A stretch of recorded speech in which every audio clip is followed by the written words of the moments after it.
Hello friends, അകലെ latest review. ഒന്നിനെ ഞാൻ വെറുതെ വെച്ചേക്കത്തില്ല, എല്ലാത്തിനെയും ഞാൻ കൊല്ലും, ഒരെണ്ണത്തിനെ ഞാൻ വിടത്തില്ല എന്നൊക്കെ പറഞ്ഞ് ദീപക് അവൻ്റെ മുറിയിൽ അവിടെ കിടന്ന പില്ലോ എടുത്ത് ചവിട്ടി പറിക്കുവാണ്. അത് കണ്ടുകൊണ്ട് അമ്പിക ഓടി വന്നിട്ട് ചോദിക്കുന്നു, എടാ ദീപക്കെ, നീ എന്തുവാടായി കാണിക്കുന്നതൊക്കെ? അമ്മ മിണ്ടിപ്പോകരുത്, ആ കിളവിയെന്ന് ഞാൻ കൊല്ലും. എടാ, അതിനിവിടെ കിടക്കുന്ന പില്ലോ എടുത്ത് ചവിട്ടി കീറിയാലേ സരസ്വതി ദേവി തമ്പുരാട്ടി മരിക്കുവോ? പിന്നെ എൻ്റെ ദേഷ്യം ഞാൻ എങ്ങനെ അടക്കുമമ്മേ? നിൻ്റെ ദേഷ്യം അടങ്ങണമെങ്കിൽ നീ കുറച്ച് തണുത്ത വെള്ളം എടുത്ത് നിൻ്റെ തലയിൽ ഒഴിക്കടാ. എനിക്ക് അവരെ കൊല്ലണമമ്മേ. എടാ ദൈവക്കെ, നീ അഭ്യാസമൊന്നും ഇറക്കല്ലേ. അവരെങ്ങാണോ ഇത് കേട്ടോണ്ട് ഇങ്ങോട്ട് വന്നാൽ പിന്നെ നിൻ്റെ കഥ ഇന്നത്തോടെ തീരും. നിൻ്റെ ദേഷ്യം മര്യാദയ്ക്ക് നീ കൺട്രോൾ ചെയ്യുന്നതാണ് നിനക്ക് നല്ലത്. അമ്മേ, എനിക്ക് എൻ്റെ ദേഷ്യം കൺട്രോൾ ചെയ്യാൻ പറ്റില്ല. അവരാരാ? ആ കിളവിയെ എനിക്ക് തീരെ പിടിക്കുന്നില്ല. നമ്മളാരാ? അവരുടെ സെർവൻസോ? ദാണ്ട ദീപക്കെ, നിന്നോട് ഞാൻ ഒരിക്കൽ കൂടി പറയുക, അവരുടെ പേര് സരസ്വതി എന്നാണെങ്കിലും അവർക്ക് കലി വന്നാൽ പിന്നെ ഒരു ഭദ്രകാളിയാ. ദാരികനെ അറത്ത പോലെ അവർ നിന്നെയും അറക്കുവടാ. അതുകൊണ്ട് നീ മര്യാദയ്ക്കൊന്ന് അടങ്ങിക്കോ, അല്ലെങ്കിൽ തന്നെ നിന്നെ അവരെ ആദ്യം കണ്ടപ്പോൾ തന്നെ പിശാച് കുരിശ് കണ്ട പോലെയായി. അതുകൊണ്ട് നിന്നോട് ഞാൻ വീണ്ടും ആവർത്തിച്ച് പറയുക, ക്ഷമയോടെ നീ നിന്നാൽ നിനക്കും കൊള്ളാം, അതെനിക്കും കൊള്ളാം. സരസ്വതി ദേവി തമ്പുരാട്ടിയുടെ ബാല്യക്കാരി വലിയൊരു കുറുപ്പ് ചീട്ടുമൊക്കെ പിടിച്ചോണ്ട്, ഇവിടെ ആരുമില്ലേ, ഇവിടെ ആരുമില്ലേ, ആരെങ്കിലും ഉണ്ടെങ്കിൽ ഇങ്ങോട്ടൊന്ന് വന്നേ എന്നും പറഞ്ഞ് വിളിച്ചു പോവാണ്. അത് കേട്ടുകൊണ്ട് അംബികയും ദീപക്കും ശേഖറും യാമിനിയും ഋതികയൊക്കെ അങ്ങോട്ട് വരുന്നുണ്ട്. വർമ്മ സാറിനെ ഒന്നും വിളിക്കണ്ട, എനിക്ക് നിങ്ങളോടാ പറയാനുള്ളത്. കർശനമായ കുറേ നിർദ്ദേശങ്ങളുണ്ട്. അതായത് വലിയ തമ്പുരാട്ടി ഒരു പ്രത്യേക സ്വഭാവക്കാരിയാണ്. ഇത് കേൾക്കുമ്പോൾ രാജു മുകളിൽ നിന്ന് ഓടി വരുന്നുണ്ട്. വലിയ തമ്പുരാട്ടിയുടെ സ്വഭാവത്തിനനുസരിച്ച് ഇവിടെ എല്ലാവരും നിന്നേ പറ്റൂ. തിരുവായ്ക്ക് എതിർവായില്ലെന്ന് പറഞ്ഞു കേട്ടിട്ടില്ലേ? അതുപോലെയാണ് ഞങ്ങളുടെ വലിയ തമ്പുരാട്ടി. ഇങ്ങോട്ട് പറയുന്നതെല്ലാം നമ്മൾ അങ്ങ് കേട്ടോണം, അല്ലാതെ അങ്ങോട്ടൊന്നും ചാടിക്കേറി പറയാൻ പോകരുത്. അഥവാ അങ്ങനെ വല്ലതും പറഞ്ഞിട്ടുണ്ടെങ്കിൽ ചെപ്പക്കുറ്റിക്ക് നല്ല പെട കിട്ടും. ദീപക്കിന് കലി വന്നിട്ട് വയ്യ. ഇതൊക്കെ എന്താ ഇങ്ങനെ? ഇതൊക്കെ ഇങ്ങനെ തന്നെ. ഒന്നും മനസ്സിലാകുന്നില്ലല്ലോ. ഇതെന്താ പട്ടാളച്ചിട്ടയോ? പട്ടാളച്ചിട്ടയൊന്നും അല്ല, ഇത് ഞങ്ങളുടെ തമ്പുരാട്ടി ചിട്ട. നിന്നെ കണ്ടിട്ട് നിനക്കൊരെല്ല് കൂടുതലാന്ന് തോന്നുന്നുണ്ട്. അതേ, തമ്പുരാട്ടി അങ്ങ് ഊരി എടുത്തോളും. അത് കേൾക്കുമ്പോൾ ഋതികയ്ക്കും യാമിനിക്കും ശേഖരനും ചിരി വരുന്നുണ്ട്. രാജു ഇങ്ങനെ നോക്കി പതുക്കെ ചിരിക്കുവാണ്. എന്നാലേ അവരെ ഡെല്ലൂരാൻ ഇങ്ങോട്ട് വാ. അത് കേൾക്കുമ്പോൾ അമ്പിക അങ്ങ് ഞെട്ടിപ്പോയി. എടാ മടയാ, നിന്നോടല്ലേ പറഞ്ഞത് മിണ്ടാതിരിക്കണമെന്ന്? വീടും പരിസരമെല്ലാം നല്ല വൃത്തിയായിരിക്കണമെന്ന് തമ്പുരാട്ടിക്ക് നിർബന്ധമാ. എപ്പോഴും ഈ മുറിയും പരിസരവും എല്ലാം ഇങ്ങനെ സുഗന്ധം പരന്നുകൊണ്ടേയിരിക്കണം. ആരുടെയും മുഖം വാടിയൊന്നും ഇരിക്കരുത്. അതായത് ഇങ്ങനെ മുഖമൊക്കെ വീർപ്പിച്ചുകൊണ്ട് ഇരിക്കരുതെന്ന്. എല്ലാവരും നല്ല സന്തോഷത്തോടെ ഇരിക്കണം. പിന്നെ കുടിക്കാൻ എപ്പോഴും കരിക്കും വെള്ളം, കദളിപ്പഴം, ഇതൊക്കെ വേണം. ഇതാണ് ഭക്ഷണക്രമം എന്നും പറഞ്ഞൊരു കുറിപ്പടി യാമിനിയുടെ കയ്യിലോട്ട് കൊടുക്കുന്നുണ്ട്. എല്ലാം അതിൽ എഴുതിയിട്ടുണ്ട്. ഇനി ബാക്കി എന്തെങ്കിലും ഞാൻ അതിൽ എഴുതാൻ വിട്ടുപോയിട്ടുണ്ടെങ്കിൽ അതൊക്കെ ഞാൻ പിന്നെ പുറകിന് പറഞ്ഞോളാം കേട്ടോ. അംബികയുടെയും മോൻ്റെയൊക്കെ നിപ്പ് കണ്ടപ്പം ബാല്യക്കാരിക്ക് കുറച്ച് ദേഷ്യം വരുന്നുണ്ട്. എന്നിട്ട് പറയാ, ഒരു കാര്യം ഞാൻ പ്രത്യേകം പറഞ്ഞേക്കാം, ഞാനേ തമ്പുരാട്ടിയുടെ കാര്യസ്ഥയാ. എന്നോട് ആരെങ്കിലും വേണ്ടാത്ത രീതിക്ക് പറഞ്ഞാൽ ഞാൻ വെറും കൊച്ചറയാ എന്നും പറഞ്ഞ് അംബികയും മോനെ ഒന്ന് നോക്കിയിട്ടങ്ങ് പോവുകയാണ്. അംബിക പറയുക, പ്രതാപൻ്റെ അമ്മായിയമ്മയല്ലയോ, എന്തായാലും അവർ പറയുന്നതൊക്കെ നമ്മളങ്ങ് കേട്ടേക്കാം. ശേഖരൻ പറയുക, അമ്മയത്ര നിസാരക്കാരിയല്ല, അതറിയാത്തവർ വെറുതെ തെറ്റിദ്ധരിച്ചതായിരിക്കാം എന്ന് ദീപക്കനെ ഉദ്ദേശിച്ചാണ് പറഞ്ഞത്. യാമിനി പറയുക, ഈ വീടിൻ്റെ സകല ഐശ്വര്യത്തിനും കാരണം സരസ്വതി ദേവി തമ്പുരാട്ടിയാണെന്ന് ഞാൻ പറഞ്ഞു കേട്ടിട്ടുണ്ട്. മൃഗസ്യാന്നും പറഞ്ഞു നിൽക്കുന്ന അംബികയെ നോക്കി ശേഖരൻ പറയാ, അതിനെന്താ സംശയം അല്ലേ ചേച്ചി? പ്രതാപേട്ടൻ്റെ ഉയർച്ചയ്ക്ക് പ്രധാന കാരണം സൂര്യമംഗലം കൊട്ടാരം തന്നെയാണ്. ഈ വീടിൻ്റെ സകല സമ്പാദ്യവും സൂര്യമംഗലം കൊട്ടാരത്തിൻ്റെ ദാനമാണ്. അത് പലരും അങ്ങ് മറന്നു കളഞ്ഞു. അത് അംബികയെ ഉദ്ദേശിച്ച് തന്നെയാണ് പറഞ്ഞതെന്ന് അംബികയ്ക്ക് മനസ്സിലായി. ഇതൊക്കെ കേട്ടോണ്ട് നിന്ന രാജു പറയുക, എനിക്കിതിനെക്കുറിച്ചൊന്നും കൂടുതൽ അറിയില്ലെങ്കിലും വർമ്മസാറിൻ്റെ ഫാദറിലോ MLA മന്ത്രിയോ ഒക്കെ ആണെന്ന് അച്ഛൻ പറഞ്ഞ് ഞാൻ കേട്ടിട്ടുണ്ട്. അച്ഛൻ അവിടുത്തെ ഡ്രൈവറായിരുന്നല്ലോ. അതൊക്കെ കേൾക്കുമ്പോൾ അംബിക അങ്ങ് ഞെട്ടുവാണ്. ഇനി ഇവൻ വല്ല രഹസ്യങ്ങൾ വല്ലോ അറിഞ്ഞോ? ഋതിക അംബികയെ തന്നെ ഇങ്ങനെ നോക്കുവാണ്.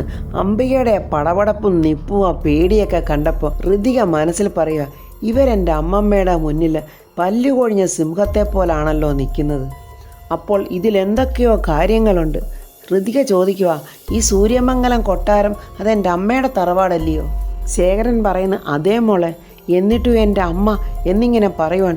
അപ്പോൾ അംബിക ഇങ്ങനെ ഹൃദയെ തന്നെ നോക്കുവാണ്. ഇനി ഇവളിതെല്ലാം ചെകഞ്ഞു പിടിച്ച് സത്യങ്ങളൊക്കെ കണ്ടുപിടിക്കുമോ ഈശ്വര? എനിക്ക് പലതും മനസ്സിലാകുന്നില്ലല്ലോ ചെറിയച്ഛ. അതൊക്കെ ഒരു കഥയാ മോളെ. ആ കഥ മോൾ അറിയേണ്ട സമയത്ത് മോൾ അറിഞ്ഞിരിക്കും. എന്നിട്ട് ശേഖരൻ അംബികയുടെ മുഖത്തോട്ട് നോക്കുന്നു. അംബിക ഇങ്ങനെ കണ്ണു തുറിച്ച് ദേഷിച്ച് നോക്കി നിൽക്കുവാണ്. സരസ്വതി ദേവി തമ്പുരാട്ടി ഇന്ന് രാമായണം വായിക്കുവാണ്.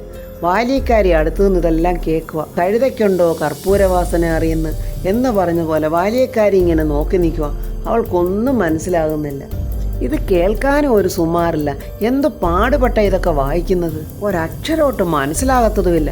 അത് തമ്പുരാട്ടി കേട്ട്, എന്തുവാ നീ പറയുന്നത്? ഈ രാമായണ കഥയൊക്കെ എനിക്കും അറിയാം, പക്ഷെ ഈ വായിക്കുന്ന ഒന്നും എനിക്കങ്ങോട്ട് അറിയുന്നില്ല. ഋതിക വലിയ വാശി നിൽക്കുക. എന്തൊക്കെയായാലും, എത്ര വലിയ തമ്പുരാട്ടിയായാലും, ഏതൊക്കെ വലിയ കൊട്ടാരത്തിലായാലും അതെൻ്റെ അമ്മാമ്മ തന്നെയല്ലയോ. എനിക്കിപ്പം തന്നെ അമ്മാമ്മയെ പോയി കാണണം. എന്തിനാ ഇത്ര ഹെഡ് വെയിറ്റും ജാടയെന്ന് എനിക്ക് അറിയണം. രാജു പറയുക, അയ്യോ ഋതിക മേഡം പോവരുത്, അവരൊക്കെ വലിയ വലിയ ആൾക്കാരല്ലയോ, കുറച്ചൊക്കെ ജാട കാണിച്ചോട്ടെ. അങ്ങനെ വലിയ ആൾക്കാരൊന്നും ഇത്രയധികം ജാടയൊന്നും കാണിക്കില്ല രാജു. ഈ വലിയ ആളുകളാണെന്ന് ഭാവിക്കുന്നവരുണ്ടല്ലോ, അവരാ ഇങ്ങനെയൊക്കെ കാണിക്കുന്നത്. അതുകൊണ്ടേ ഞാൻ ആ മുറിക്കകത്തോട്ട് കയറി പോകാൻ പോവുക തന്നെയാണ് ചെയ്യുന്നത്. എനിക്ക് സംസാരിക്കണം, എൻ്റെ അമ്മാമ്മയല്ലയോ. എന്നാലേ ചെന്നങ്ങോട്ട് കയറിക്കൊട്, കിട്ടുന്ന വാങ്ങിച്ചോണ്ട് ഇങ്ങോട്ട് വാ. എൻ്റെ പൊന്നു മേഡം, ഈ അമ്മാമ്മ മേഡത്തിൻ്റെ സ്വന്തം അമ്മാമ്മ തന്നെ അല്ലയോ. മേഡത്തിനെ വിളിക്കും, അപ്പോൾ സംസാരിച്ചാൽ പോരെ. അതുവരെ എനിക്ക് ക്ഷമിക്കാൻ പറ്റില്ല രാജു. എന്നാൽ അങ്ങോട്ട് ഇടിച്ചു കയറി ചെല്ല്, രണ്ടെണ്ണം കരണത്ത് പൊട്ടിക്കും. അതും മേടിച്ച് കരഞ്ഞുകൊണ്ട് ഇങ്ങോട്ട് വാ.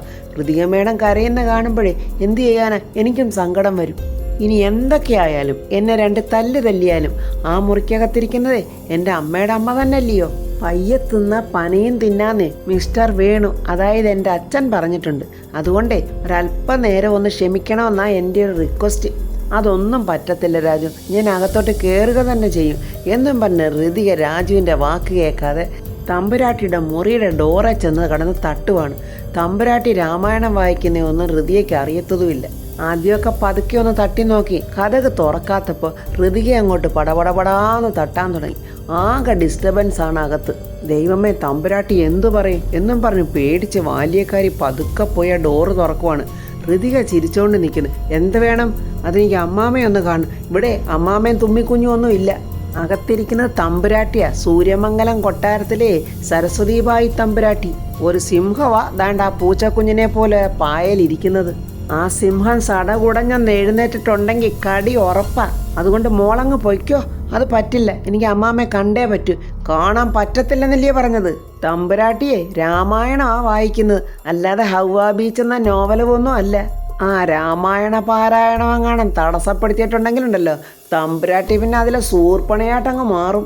അതുകൊണ്ട് എൻ്റെ പൊന്നുമോളങ്ങ് പോകാൻ നോക്ക്. പറ്റില്ലെന്നും പറഞ്ഞ് ഋതിക അകത്തോട്ട് കയറാൻ ശ്രമിക്കുമ്പോൾ ബാല്യക്കാരി പിടിച്ച് പുറത്തോട്ട് തള്ളിയിട്ട് പറയുന്നു, കൊച്ചേ നീ അകത്തോട്ട് കയറിയിട്ടുണ്ടെങ്കിലേ തല്ല് കിട്ടാൻ പോകുന്നത് എനിക്കാ എന്നും പറഞ്ഞ് ഋതികയെ പുറത്തോട്ട് തള്ളി കതകങ്ങ് അടച്ചു. ഋതിക ചമ്മി വിളറി വരുമെന്നുള്ള പ്രതീക്ഷയോടെ രാജു അവിടെ താഴെ ഇങ്ങനെ വെയിറ്റ് ചെയ്തുകൊണ്ടിരിക്കുവാണ്. രാജുവിനെ കണ്ടതും ഋതിക അവിടെ നാണിച്ചവിടെ നിൽക്കുക. രാജുവിനാണെങ്കിൽ ചിരി അടക്കാൻ പറ്റുന്നില്ല. രാജു ആണെങ്കിൽ ഋതിയെ നോക്കിക്കൊണ്ട് വാ പൊത്തി അങ്ങ് ചിരിക്കുവാണ്. അതുകൂടെ കാണുമ്പോൾ ഋതികയ്ക്ക് അങ്ങ് ദേഷ്യം വരുവാ. ഞാൻ പറഞ്ഞതല്ലേ ഇപ്പോഴങ്ങോട്ട് പോകണ്ടെന്ന്, എന്നിട്ടിപ്പോൾ എന്തായി? അമ്മമ്മ രാമായണം വായിക്കുവാണെന്ന്. ഇങ്ങനെയുണ്ടോ ഒരു രാമായണം വായന? അതെ, ഇത് രാമായണ മാസമാ. എല്ലാവരും രാമായണം വായിക്കും. എൻ്റെ വീട്ടിൽ എൻ്റെ അച്ഛനും വായിക്കുന്നുണ്ട് രാമായണം. ഞാൻ ആലോചിക്കുക, മേഡത്തിൻ്റെ അമ്മയുടെ അമ്മയല്ലേ ഈ സരസ്വതി ദേവി തമ്പുരാട്ടി? അപ്പം മേഡത്തിന് ഈ നല്ല സ്വഭാവം കിട്ടിയിരിക്കുന്നത് അവിടുന്ന് ആയിരിക്കുമല്ലോ. രാജു എന്തുവായി പറഞ്ഞു വരുന്നത്? മേഡം വളരെ എഡ്യൂക്കേറ്റഡ് ആയിട്ടുള്ള ഒരു സ്ത്രീയാണ് മേഡത്തിൻ്റെ ഈ അമ്മാമ്മ. അവരിപ്പോൾ ഈ കൊച്ചുമകളോട് സംസാരിക്കാതിരിക്കണമെങ്കിൽ അവരുടെ ഉള്ളിൽ എന്തോ ഒരു ഉദ്ദേശമുണ്ട്. എന്ത് ഉദ്ദേശമാണ് രാജു? ലൈഫിൽ ആദ്യമായിട്ടാണ് ഞാൻ എൻ്റെ ഈ അമ്മാമ്മയെ കാണുന്നത് തന്നെ. അതിന് മേഡം ആ അമ്മമ്മയും ആദ്യമായിട്ടല്ലേ മേഡത്തിനെ കാണുന്നത്? അതാ രാജു എനിക്കും അത്ഭുതം. ഒരു കൊച്ചുമകളോട് ഒരമ്മമ്മ ഇങ്ങനെയൊക്കെയാണോ പെരുമാറുന്നത്? ഇനിയൊരു പക്ഷേ മേഡത്തിനെ ഒന്ന് സ്റ്റഡി ചെയ്യാൻ വേണ്ടിയാണെങ്കിലോ? എന്തോന്നാ രാജു സ്റ്റഡി ചെയ്യാനേ? ഞാൻ എന്താ ഫിസിക്സോ എക്കണോമിക്സോ വല്ലതും ആണോ? രാജുവിൻ്റെ ഒരു തമാശ. എൻ്റെ രാജു, എനിക്കാണെങ്കിൽ ദേഷ്യം വന്നിട്ട് വയ്യ. ദേഷ്യപ്പെട്ടിട്ട് എന്ത് കാര്യമാണ് മേഡം? മേഡം ഇങ്ങനെ പിരിമുറുകി ദേഷ്യപ്പെട്ട് നടക്കാമെന്നല്ലാതെ ഒരു പ്രയോജനവും ഇല്ല. എല്ലാത്തിനും അതിൻ്റെതായ സമയമുണ്ട് ദാസ. സമയമാകുമ്പോഴേ കൊച്ചുമോളെ അമ്മാമ്മ തന്നെ അങ്ങ് വിളിച്ചോളും. ആഹാ, അത് കൊള്ളാലോ. അങ്ങനെ അമ്മാമ്മയ്ക്ക് സംസാരിക്കണം തോന്നുമ്പോഴേ എനിക്ക് സംസാരിക്കാൻ തയ്യാറല്ലെങ്കിലോ? അതിന് ഇത്രയൊക്കെ വാശി വേണോ മാഡം? എല്ലാവർക്കും വാശിയും വൈരാഗ്യവും ഒക്കെ ആകാമെങ്കിൽ എന്താ ഈ ഹൃദയയ്ക്ക് മാത്രം പറ്റത്തില്ലയോ? എന്നാലേ എല്ലാരെയും പോലെ അല്ലല്ലോ വർമ്മ സാറിൻ്റെ മോള് ഋതിക. അതിനെന്താ രാജി എനിക്കിത്ര പ്രത്യേകത? ഋതിക മാഡം സുന്ദരി മാത്രമല്ലല്ലോ, സൽസ്വഭാവി കൂടെ അല്ലയോ? ആണോ? അയ്യോ, അത് ഞാൻ അറിഞ്ഞില്ല. രാജുവേ, എൻ്റെ ഗുണഗണങ്ങളെക്കുറിച്ച് നന്നായിട്ടൊന്ന് പുകഴ്ത്തിയൊന്ന് വർണ്ണിച്ച് ഞാൻ വേണേ കുറച്ച് കാശ് തരാം. ആദ്യം ഈ ദേഷ്യവും പിടിവാശിയും ഒന്ന് കുറയ്ക്കും മാഡം, എന്നിട്ട് വേണമെങ്കിൽ ഞാൻ വർണ്ണിക്കാം. ദാണ്ട രാജു, അമ്മാമ്മയെ കാണാത്ത ദേഷ്യത്തിൽ ഞാൻ നിൽക്കുക. ഇനി ആ ദേഷ്യം രാജുവിൻ്റെ അടുത്ത് ഇരട്ടിപ്പിക്കരുത്, കേട്ടല്ല? ഇനി അമ്മാമ്മ എന്നെ വിളിക്കട്ടെ, ഞാൻ മൈൻഡ് ചെയ്യത്തില്ല എന്നും പറഞ്ഞ് ഋതിക ദേഷിച്ചങ്ങ് പോവുകയാണ്. പ്രതാപനെ കാണാൻ കുറച്ച് രാഷ്ട്രീയ പ്രവർത്തകരൊക്കെ വന്നിട്ടുണ്ട്. അവരോടൊക്കെ പ്രതാപൻ സംസാരിച്ചുകൊണ്ടിരിക്കുവാണ്. അവരൊക്കെ പോയതിനു ശേഷം ശേഖരം യാമിനിയും പ്രതാപനോട് ചോദിക്കുക, ഞങ്ങൾക്ക് തോന്നിയ ഒരു സംശയം ചേട്ടനോട് ഷെയർ ചെയ്യാൻ വേണ്ടിയാ ചേട്ടൻ്റെ മുന്നിലോട്ട് വന്നത്. തികച്ചും അപ്രതീക്ഷിതമായിട്ടാണ് സൂര്യമംഗലത്തുനിന്ന് അമ്മയുടെ ഈ വരവ്. പ്രതാപൻ പറയാ, അമ്മ അതിന് സൂര്യമംഗലം കൊട്ടാരത്തിൽ നിന്നല്ലല്ലോ വന്നത്, കൽക്കട്ടയിൽ നിന്നല്ലേ? എന്നാലും ചേട്ടാ, ഓർക്കാപ്പുറത്തുള്ള ഈ വരവിൻ്റെ ഉദ്ദേശം എന്തായിരിക്കും? അത് നിങ്ങളെപ്പോലെ എനിക്കും യാതൊരു പിടുത്തവുമില്ല. അമ്മ വന്നപ്പോൾ മുതൽ ഞാനും അതുതന്നെയാണ് ആലോചിക്കുന്നത്. എന്തായാലും തക്കതായ ഒരു കാരണമില്ലാതെ അമ്മ ഇങ്ങോട്ട് വരില്ല ചേട്ടാ. ശേഖരൻ പറയുന്നത് ശരിയാ, അമ്മ വന്നതിൻ്റെ എന്തോ ഒരു ഉദ്ദേശമുണ്ട്. അത് പക്ഷേ നമുക്ക് ചോദിക്കാനാവില്ലല്ലോ, അമ്മ തന്നെ ചോദിച്ചാലല്ലേ അറിയാൻ പറ്റൂ. ഇനി ചേട്ടനും ചേട്ടത്തിയും കൂടെയുള്ള പ്രശ്നങ്ങൾ വല്ലതുമാണോ? എന്താ യാമിനി പറയുന്നത്? അതൊക്കെ കഴിഞ്ഞിട്ട് വർഷങ്ങളായില്ലേ? ഇതുവരെ ചോദിക്കാത്ത കാര്യങ്ങളൊക്കെ ഇനിയാണോ അമ്മ ചോദിക്കാൻ പോകുന്നത്? ഞങ്ങൾ തമ്മിൽ അകന്നു പോയ കാര്യങ്ങളൊക്കെ അമ്മ എന്നേ അറിഞ്ഞിരിക്കും. ചേട്ടത്തിയുടെ അമ്മയല്ലേ അവർ. അതിന് നീ എന്താ ശേഖര പറയാൻ ഉദ്ദേശിക്കുന്നത്? ചേട്ടാ, അത് എടിപിടി എന്നുള്ള ഈ വരവും വല്ലാത്തൊരു മൗനവും മോളെ കണ്ടിട്ട് ഒന്നും സംസാരിക്കാത്തതും ഒക്കെ കണ്ടിട്ട് എനിക്കെന്തോ ഒരു പേടി തോന്നി ചേട്ടാ. അത് ശരിയാ, ഒരു കൊടുങ്കാറ്റിന് മുമ്പുള്ള ശാന്തതയാണ് അവരുടെ മുഖത്തിപ്പോൾ. എന്തു വന്നാലും നേരിട്ടല്ല പറ്റൂ. എൻ്റെ ഭാഗത്ത് ഇതുവരെ ഒരു തെറ്റുണ്ടാകാത്തിടത്തോളം കാലം ഞാനെന്തിനാ പേടിക്കണ്ടേ? യാമിനി പറയുക, അതല്ല ചേട്ടാ, ചില കാര്യങ്ങളിലൊക്കെ തോറ്റുപോയ ആളല്ലേ ചേട്ടൻ. അതിന് തോറ്റവരാരും ജയിക്കാൻ അറിയാൻ പാടില്ലാത്തവരല്ല യാമിനി, ചതിക്കാൻ അറിയാൻ പാടില്ലാത്തവരാണ്.